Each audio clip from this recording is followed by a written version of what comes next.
ஒரு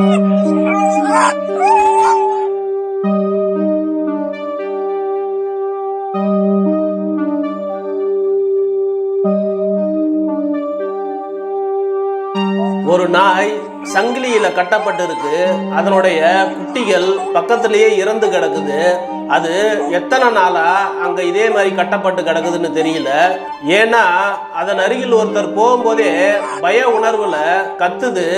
அந்த குட்டிகள் இறந்து வயிறு உப்பி போய் இருக்கிறது நல்லா தெரியுது. அதன் அருகில் போன அந்த நபரு அதுக்கு கொஞ்சம் உணவு கொடுத்து அதனுடைய பசியை கொஞ்சம் குறைக்கிறாப்புல. அங்கிருந்து அந்த நாயை தன்னுடைய வீட்டுக்கு எடுத்துக்கிட்டு போய் முதலுதவி செஞ்சு பராமரிக்கிறாப்புல.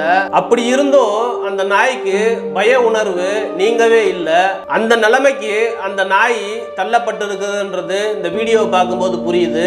நாயுடைய இந்த நிலைமைக்கு காரணமானவங்களை கண்டுபிடிச்சு தண்டிக்கணும்னு சொல்லிட்டோம். அந்த நாய்க்கு உதவி செய்யணும்னு நினைச்ச அந்த நபருக்கு தங்களுடைய பாராட்டுகளையும் இணையத்துல தெரிவிச்சுக்கிட்டு இருக்காங்க. நீங்களும் இந்த வீடியோவை பாருங்க.